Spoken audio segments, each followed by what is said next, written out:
Hello everyone, welcome back in my study channel Vandana study point. आज के इस lecture में स्टूडेंट हम डिस्कस करेंगे जो भारत में प्रशासनिक सुधार हुए हैं। ठीक है, प्रशासनिक सुधार मतलब जो जितने भी हमारे प्रशासन में जो भी सुधारों का एक क्रम चला है। ठीक है, हम देखते हैं कि प्रथम प्रशासनिक सुधार आयोग आया हमारा, उसके बाद हमारा द्वितीय प्रशासनिक सुधार आयोग आया। ठीक है, सिलेबस में तो यूकेपीएससी और यूपीएससी के ये टॉपिक है ही, साथ ही साथ इम्पॉर्टेंट है ये। एथिक्स में भी इसके बारे में कभी आपसे पूछ लिया जा सकता है, एंड फॉर पॉलिटी ऑल्सो। ठीक है, पॉलिटी का भी ये टॉपिक है आपका, एथिक्स का भी ये टॉपिक है। तो द्वितीय जो प्रशासनिक सुधार आयोग है, ठीक है, एआरसी की जो रिपोर्ट है बहुत इंपॉर्टेंट है कि रिपोर्ट में आपको पता होना चाहिए कि जो प्रशासनिक भारत का प्रशासनिक सुधार हुआ है वो कहाँ से स्टार्ट हुआ, कब स्टार्ट हुआ। ठीक है, क्या ऐसी चीज़ थी कि वहाँ पे इसकी आवश्यकता महसूस करी गई कि प्रशासनिक सुधार में प्रशासनिक जो सेवाएं हैं, जो उसमें हैं आयोग हैं, उनमें क्या हो, सुधार हो। तो उसी के क्रम में हमारा पहला प्रशासनिक सुधार आयोग आता है, फिर हमारा द्वितीय प्रशासनिक सुधार आयोग आता है।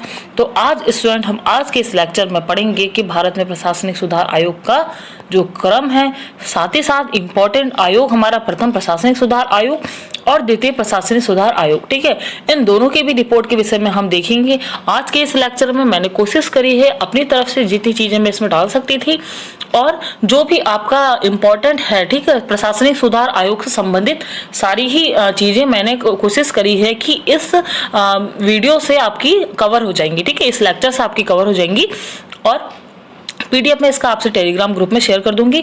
आप अपना ये वाला जो टॉपिक है आपका मोस्ट इंपॉर्टेंट टॉपिक है, रिलेवेंट है आपके एग्जाम से रिलेटेड, और आपके पीसीएस के मेंस में आ सकता है। ठीक है, तो टाइम कम है, अच्छे से अपनी तैयारी करिए, जितने भी इंपॉर्टेंट चीज़ें हैं उनका बार बार रिवाइज करिए, और साथ ही साथ बाकी की भी जो चीज़ें हैं उनको भी आपको पढ़ते हुए जाना है। ठीक है, तो let's start with the lecture students.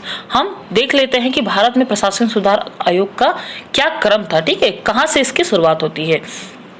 तो देखिए,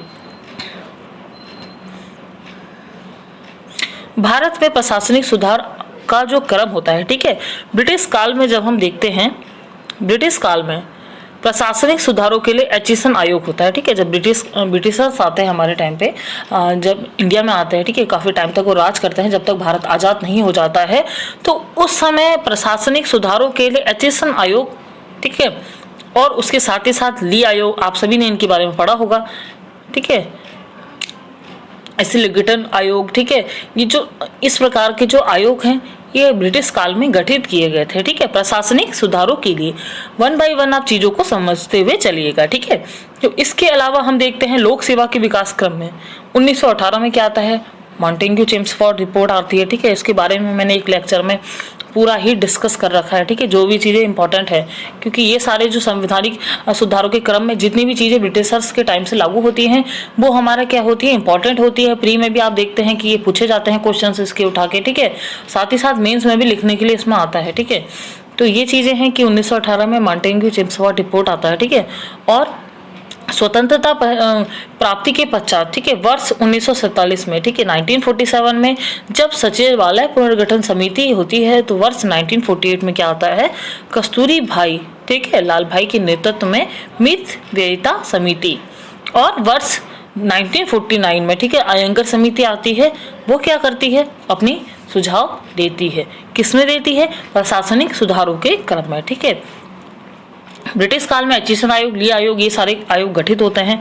फिर उस क्रम में 1918 में क्या होता है स्टूडेंट, आप इतनी चीजें क्लियर हो चुकी होंगी आपको। ठीक है, मॉन्टेग्यू चेम्सफोर्ड रिपोर्ट आती है, आगे भी कई आते हैं। 1935 में भारत शासन अधिनियम आता है। ठीक है, फिर हमारा जब 1947 में देश आजाद हो जाता है, फिर सचिवालय पुनर्गठन एक समिति गठित होती है। ठीक है, 1948 में मितव्ययिता समिति आती है, 1949 में अयंगर समिति आती है। ये सभी क्या करते हैं, सुझाव देते हैं। किसमें सुझाव देते हैं कि भारत में प्रशासनिक सुधारों का एक क्रम हो। ठीक है, उसके बाद देखिए सारी ही समितियों के बारे में हम पढ़ते रह जाएंगे तो हमारा टॉपिक जो था आज का वो काफ़ी लंबा हो जाता।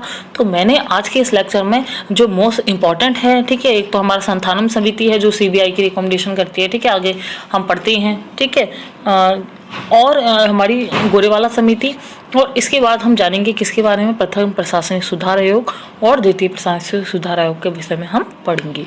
तो सबसे पहले देख लेते हैं कि एडी गोरेवाला समिति में क्या था। ठीक है, देखिए एडी गोरेवाला जो समिति होती में, ठीक है, इसके बाद क्या होता है, मार्च 1951 में जो एडी गोरेवाला समिति आती है। ठीक है, इसमें क्या होता है, लोक प्रशासन पर रिपोर्ट पेश की जाती है। आपने देखा ही है लोक प्रशासन क्या है, हमारा एथिक्स का एक टॉपिक है। ठीक है, टॉपिक कहिए या फिर एथिक्स का एक बहुत इंपॉर्टेंट एक चीज कहिए कि एथिक्स में लोक प्रशासन के विषय में कई बार कई क्वेश्चंस आपसे पूछ लिए जाते हैं। ठीक है, कई सब टॉपिक्स भी इसमें लोक प्रशासन में आ जाते हैं। तो जो लोक प्रशासन पे रिपोर्ट पेश होती है, ठीक है, 1951 में होती है गोरेवाला समिति में। ठीक है, 70 पेजेस की रिपोर्ट होती है। इसमें क्या बताया जाता है स्टूडेंट कि प्रशासन में सर्वोत्तम महत्व के विषयों को प्राथमिकता, निश्चित परिणामों की आशा में अत्यधिक खर्च ना करना। ठीक है, कर्मचारियों का ईमानदार, अब कर्मचारियों के लिए है लोक प्रशासन ने, तो कर्मचारियों का ईमानदार, सत्यनिष्ठ और निष्पक्ष होना। ठीक है,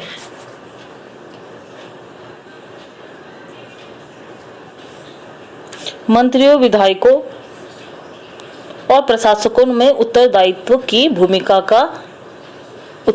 की भावना होना। ठीक है, साथ ही साथ भर्ती और प्रशिक्षण आदि की उचित व्यवस्था होना। ये सभी की प्रशासन पे संबंधित रिपोर्ट एक पेश करी थी किसने, 1951 में गोरेवाला समिति ने। ठीक है, तो जितने भी हम टॉपिक्स डिस्कस करेंगे जिनके प्री के एग्जाम होंगे आगे, तो उसमें भी ये सारे क्या है, समितियां जो है कमेटी की, ये इंपॉर्टेंट है कि कब गठित हुई है, किससे संबंधित है, क्या उसने अपनी रिपोर्ट में क्या रखा है। ठीक है, तो आपको क्लियर हो चुका होगा गोरेवाला समिति की रिपोर्ट में क्या आया था। ठीक है, फिर हम देखते हैं संथानम समिति है हमारी। संथानम समिति में क्या आता है कि जब हम देखते हैं कि जब हमने सुना था 1957 में मुद्रा घोटाला भ्रष्टाचार का मामला था। ठीक है, जिसमें क्या था, केंद्रीय मंत्री शामिल पाए गए थे। उसके बाद क्या हुआ था, जो उसमें वित्त मंत्री थे हमारे टीटी कृष्णमाचारी, ठीक है, उनको रिजाइन देना पड़ गया था। फिर इन दैट कंडीशन, ठीक है, उस परिस्थिति में क्या था कि जो हमारे तत्कालीन गृह मंत्री थे लाल बहादुर शास्त्री, उन्होंने भ्रष्टाचार रोकने के लिए तात्कालिक तंत्र की समीक्षा और सुझाव के लिए जो तमिलनाडु के कांग्रेसी नेता थे उस समय, ठीक है, के संथानम का आपने नाम बहुत अच्छे से सुना होगा। ठीक है, कि जो सीबीआई का भी हमारा गठन होता है। ठीक है, सीबीआई के गठन के लिए और सतर्कता आयोग के गठन के लिए, ठीक है, यही कमेटी क्या करती है, रिकमेंडेशन करती है। तो इस समिति का गठन किया गया भ्रष्टाचार रोकने के लिए।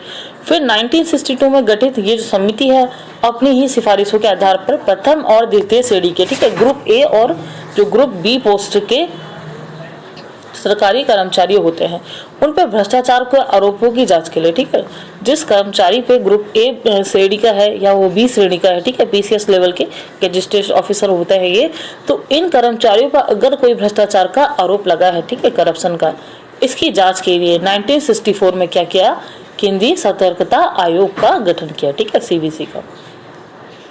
तो इसका क्या किया, गठन किया गया। ठीक है, किस लिए किया गया कि जो कर्मचारी है सरकारी सेवाओं की group A group B post के, उन पे अगर कोई करप्शन का मुद्दा उठता है तो ठीक है, सीबीसी क्या करेगा, जांच करेगा इसकी।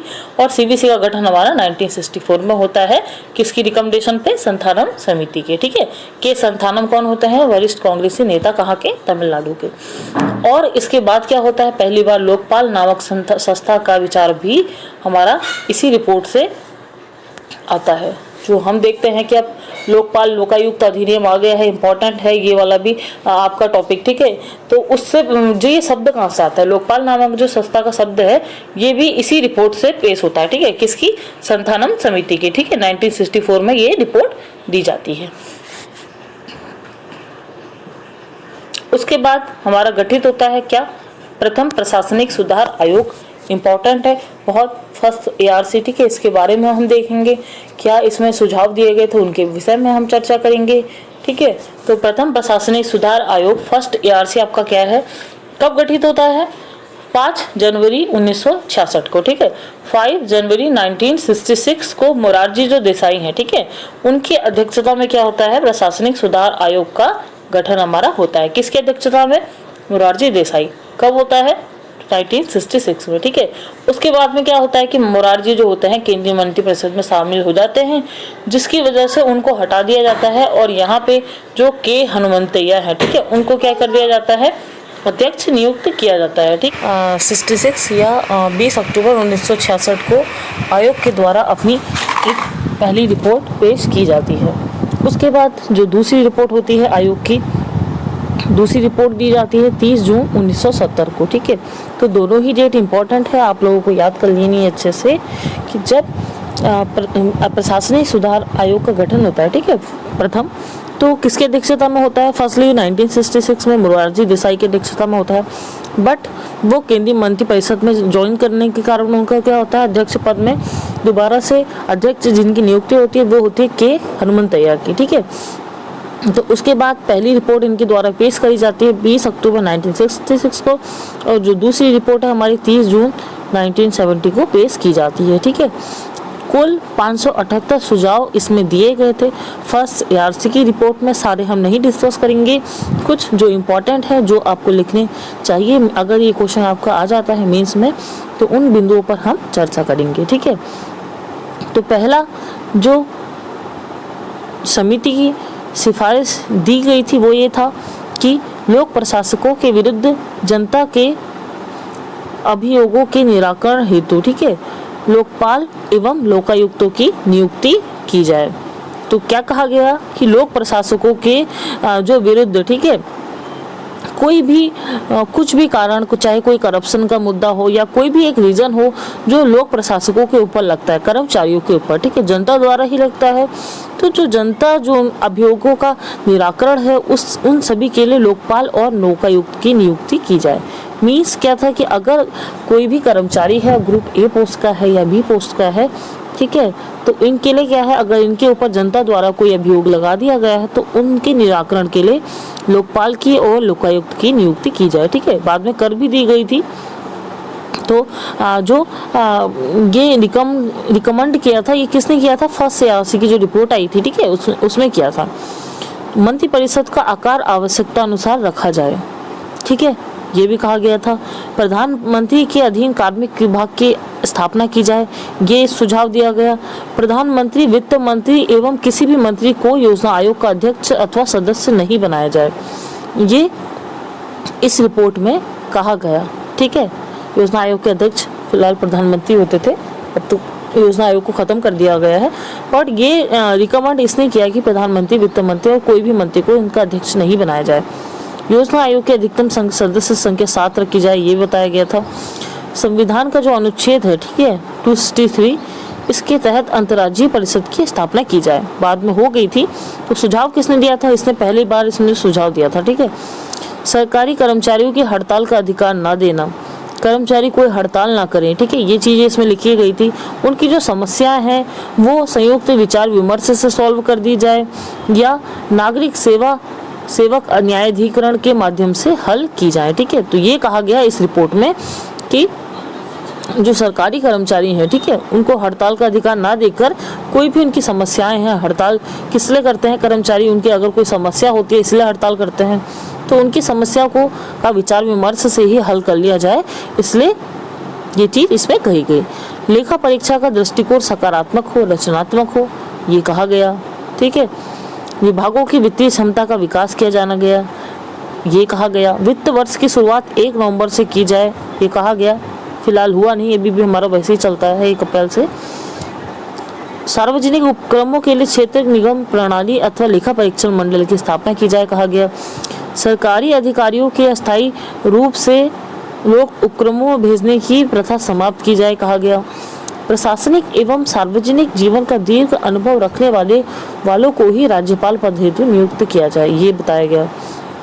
सरकार के दायित्वों व कार्यों के में वृद्धि के मद्देनजर सेवाओं का गठन कार्यात्मक आधार पर किया जाए और सेवाओं को 8 भागों में बांटा जाए, ये बताया गया। ठीक है, राज्यों में राष्ट्रपति शासन के दौरान अधिक हस्तक्षेप न किया जाए। राज्यों में कार्मिक विभाग एवं लोक आयुक्त के पद की स्थापना की जाए। जिला प्रशासन को 2 भागों, नियामक और विकासात्मक में बांटा जाए। ठीक है, ये सब किसमें आया? हमारी पहली जो ARC की रिपोर्ट थी उसमें आया। ठीक है, सरकार की अनिच्छा तथा नौकरशाही की उदासीनता की वजह से उपरोक्त अनुशंसाओं पर कोई उल्लेखनीय कार्यवाही नहीं हो पाई। तो इन सभी चीज़ों पे तो कार्यवाही नहीं हो पाई, पर कुछ चीज़ों पर कार्यवाही की गई, लेकिन सभी पे नहीं हो पाई। ठीक है, फिर हम देखते हैं उसके बाद क्या आता है, हमारा पहला जो प्रशासनिक सुधार आयोग होता है वो ख़त्म होता है, ठीक है। उसके बाद हमारा द्वितीय प्रशासनिक सुधार आयोग आता है। अब ये टॉपिक जो है हमारा, ठीक है, इन कंपैरिजन टू हमारा ये जो फर्स्ट ARC आता है उसके कंपैरिजन में ये वाला जो टॉपिक है ये ज़्यादा इम्पोर्टेंट है। बार बार पूछा जाता है UPSC के एग्ज़ाम्स में, ठीक है, UPPCS में, आपका UKPSC में। तो ये जो टॉपिक है मोस्ट इम्पॉर्टेंट है। एथिक्स में भी आपसे इसके विषय में पूछा जाता है, क्योंकि इसने क्या किया है, जो लोक प्रशासन में प्रशासनिक सेवाएं हैं, ठीक है, प्रशासकों की क्या भूमिका है, वो बहुत सी भूमिकाओं के बारे में हमारी सेकंड जो ARC की रिपोर्ट आती है उसमें बताया गया है। तो एथिक्स के लिए इम्पॉर्टेंट है, साथ ही साथ पॉलिटी के लिए भी ये टॉपिक हमारा इम्पॉर्टेंट है, ठीक है। तो आइए देख लेते हैं सेकंड ARC हमारा कब गठित होता है। तो जो द्वितीय प्रशासनिक सुधार आयोग होता है, ठीक है, 31 अगस्त 2005 को कर्नाटक के पूर्व CM होते हैं वीरप्पा मोइली, ठीक है, इनकी अध्यक्षता में द्वितीय प्रशासनिक सुधार आयोग का गठन किया जाता है। हमारा कब किया जाता है, 2005 में, ठीक है, 31 अगस्त 2005 को। अब आयोग के जो अध्यक्ष होते हैं 2009 में क्या करते हैं, अपना पद त्याग देते हैं। तब तक वो 15 रिपोर्ट दे चुके होते हैं, अपनी रिकमेंड कर चुके होते हैं। तो जो 5 सदस्यीय जो आयोग का कार्य होता है, ठीक है, इसे मंत्रालयों और विभागों का पुनर्गठन करने और भूमिका को वैश्वीकरण के रूप में अनुरूप करने के लिए सिफारिशें देना था। और इस आयोग को क्या होता है, सरकार के सभी स्तरों पर देश के लिए एक सक्रिय, ठीक है, प्रतिक्रियाशील, जवाबदेह सतत प्रशासन के लिए सुझाव देने की जिम्मेदारी भी दी गई थी। इसके अलावा आयोग क्या करता है, अपने सुझाव देता है, ठीक है। तो 31 अगस्त 2005 को सरकार क्या करती है, वीरप्पा मोइली की अध्यक्षता में किसका गठन करती है, द्वितीय प्रशासनिक सुधार आयोग का। क्या सुझाव दिए जाते हैं कि भारत सरकार का संगठनात्मक ढांचा हो, शासन में नैतिकता हो, कार्मिक प्रशासन की पुनर्संरचना की जाए, वित्तीय प्रबंधन प्रणालियों का सुदृढ़ीकरण किया जाए, राज्य स्तर पर प्रभावी प्रशासन सुनिश्चित करने के उपाय किए जाएं। सब ये कीवर्ड्स में लिख रखा है, ठीक है। आप अगर लाइन वाइज कंप्लीट करेंगे तो लाइन आपकी काफ़ी लंबी हो जाएगी।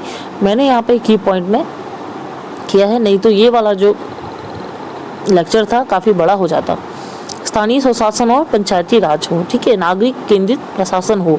नागरिक केंद्रित प्रशासन पे आप अलग से पढ़ के जाइएगा, बहुत इंपॉर्टेंट है, सिलेबस में मेंशन है और इससे क्वेश्चंस आते हैं। ई प्रशासन को प्रोत्साहित करना, ई प्रशासन फिलहाल हमारा हो ही गया है। ई प्रशासन को प्रोत्साहित करना, इनकी रिकमेंडेशन पे संघीय राजतंत्र के मुद्दे, संकट प्रबंधन, आपदा प्रबंधन, सार्वजनिक व्यवस्था, ठीक है। तो नौकरशाही में सुधार के लिए जो द्वितीय प्रशासनिक सुधार आयोग की सिफारिशें थी, ठीक है, उसमें सबसे महत्वपूर्ण जो सिफारिश थी उसमें यह कहा गया था कि 14 वर्ष की जो सेवा है, ठीक है, 14 वर्ष की सेवा के बाद की जाने वाली समीक्षा लोक सेवकों को उनके मजबूत और कमजोर पहलुओं से अवगत कराने के उद्देश्य से होनी चाहिए। मतलब किसी कर्मचारी ने अपनी सेवा दे दी है, जब से वो ज्वाइन किया है, अगर 14 वर्ष उसके पूरे हो जाते हैं तो 14 वर्ष के बाद जब उसकी समीक्षा हो तो समीक्षा का एक उद्देश्य ये हो कि लोक सेवकों का मजबूत और कमजोर पहलू क्या था अपनी नौकरशाही में, ये उन्हें बताया जाए। वहीं 20 वर्ष की जो सेवा हो उसके बाद जो समीक्षा की जाए उनकी, वो इसलिए की जाए कि वो सरकारी कर्मचारी या जो लोक सेवक है वो आगे सेवा करने के योग्य है भी या नहीं। 14 वर्ष अगर उसकी सर्विस कंप्लीट हो जाती है तो सरकार उसकी समीक्षा करेगी कि लोक सेवकों ने का क्या स्ट्रॉन्ग पॉइंट था, क्या उनका वीक पॉइंट रहा है, ठीक है, लोक प्रशासन में। 20 साल के बाद उद्देश्य जो समीक्षा का होगा वो ये होगा कि सरकारी कर्मचारी या लोक सेवक जो है हमारा वो आगे सेवा कंटिन्यू करने के योग्य भी है या नहीं। अभी आप देख भी रहे होंगे कि अनिवार्य, ठीक है, कंपलसरी रिटायरमेंट का सुना होगा आपने बीच में मोदी गवर्नमेंट ने कि कंपलसरी रिटायरमेंट की पॉलिसी लॉन्च करने वाली है, ठीक है। तो कंपलसरी रिटायरमेंट में हमारा क्या है, अगर गवर्नमेंट को लग रहा है कि कोई व्यक्ति काम करने के योग्य नहीं है, अनवांटेड वो लीव्स वगैरह ले रहा है या कार्य नहीं कर रहा है या अपनी जॉब के प्रति क्या है सक्रिय नहीं है, तो उसे कंपलसरी रिटायरमेंट देके घर पे बैठा दिया जाएगा। तो कई चीज़ें हैं, ठीक है। प्रशासनिक सुधार और जो लोक सेवा शिकायत विभाग है हमारा, department of administrative reforms and public governance, ठीक है।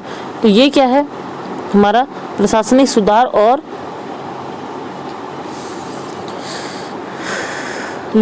लोक शिकायत विभाग, ठीक है।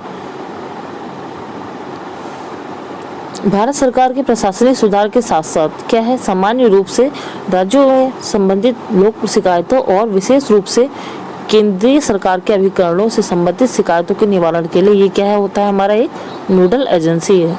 कौन है? प्रशासनिक सुधार और लोक शिकायत विभाग, ठीक है। नोडल एजेंसी है किसके लिए? केंद्रीय सरकार के जो सभी अभिकरणों से संबंधित जो भी शिकायत आती है उस निवारण के लिए। शिकायतें किससे संबंधित होती है? शिकायतें संबंधित होती है किससे? लोक सेवकों से, ठीक है। तो ये विभाग क्या करता है? लोक सेवा सुधारों की प्रगति हेतु अंतर्राष्ट्रीय विनिमय और सहयोग के क्षेत्र में भी कार्य करता है, ठीक है। नोडल एजेंसी है ये, जो भी गवर्नमेंट से रिलेटेड जो भी कमियां हैं, शिकायतें हैं, उन सभी को निवारण के लिए।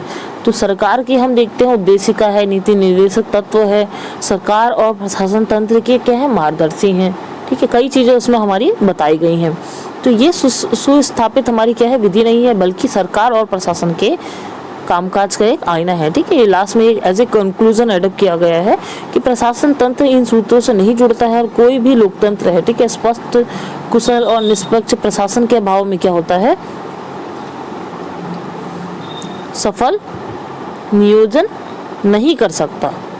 तो हमारा जो द्वितीय ARC है, इसकी रिपोर्ट में यही उल्लेख किया गया है कि सरकार के दृष्टिकोण में जो आवंटन आधारित विकास क्रम है से पात्रता आधारित विकास कार्यक्रमों की ओर अंतरण हुआ है और सभी क्षेत्रों में विकास पर जोर दिया गया है। केंद्रीय बजट भी हमारा बड़ा है।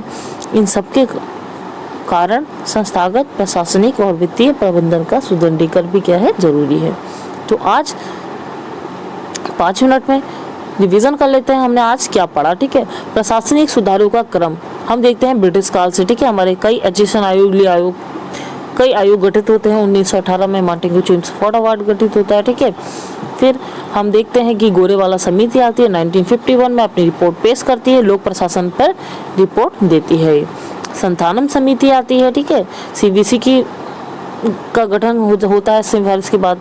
लोकपाल नामक संस्था का विचार इसके बाद आता है।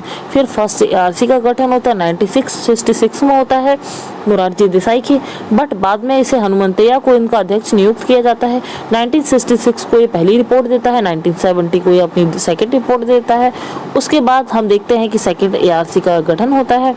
सेकेंड ARC का गठन हमारा 2005 को होता है वीरप्पा मोइली की अध्यक्षता में, और ये भी अपनी समिति रिपोर्ट देती है। इन समिति की जो रिपोर्ट है, ठीक है, इस पे क्या होता है, गौर होता है और कई सारी सिफारिशें इसकी लागू कर दी जाती है। तो यही था आज का लेक्चर स्टूडेंट। आई होप आपको लेक्चर बेनिफिशियल लगा होगा, ठीक है। अगर आपको लेक्चर अच्छा लगता है तो लाइक करिए लेक्चर्स को, नए हैं चैनल पे तो आप चैनल भी प्लीज़ सब्सक्राइब करिए। तो अपनी इसी तरीके से कंटिन्यू तैयारी करते रहिए। PDF में इसका आपको टेलीग्राम ग्रुप में शेयर कर दूंगी। So all the best student. अपना जो ये द्वितीय प्रशासनिक सुधार आयोग है, मैंने इन शॉर्ट में आपको पढ़ाया है। आप चाहे तो बहुत अच्छे से इसके बारे में अपना इसको अपने नोट्स में एडप्ट करें और इसी विषय में सारी ही चीज़ें पढ़ें, ठीक है। So all the best, thank you.